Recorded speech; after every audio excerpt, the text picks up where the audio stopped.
Now, the Brian Kim case is the latest in a string of violent crimes across the country tied to mental illness. So what happens when someone as troubled as Brian Kim suddenly have nowhere to go? That may happen to an 18-year-old we first profiled in May. Charles has been getting help since then. In just 4 days, though, he'll be out of treatment, but still deeply troubled. KXLY4's John Langeler joins us live with an update on Charles. John?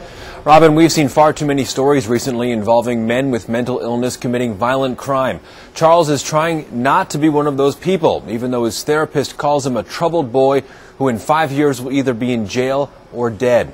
Just weeks after our story aired in May, Charles was finally admitted to the Child Study and Treatment Center in Western Washington. But today, Charles turns 18, and in the eyes of the state, he's not a child anymore. He'll be released in 4 days, even though he doesn't have any place to go.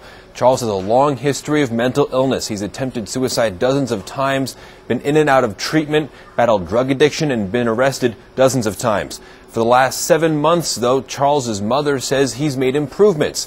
But Charles is used to the structure he's been receiving, which is why his mother is so worried that when he's released, there are few places suitable for him to live. Happy, yes, but scared too because he's not ready and I'm not ready for him either.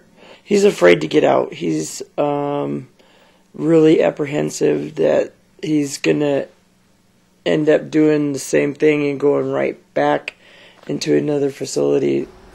There are just 2 facilities in Spokane that may be able to house Charles, but his therapist says there are very few programs available for someone in his condition. His mother is scared he'll be tempted to start using drugs again. Charles will find out where he'll live next week. Reporting live, John Langeler, KXLY4.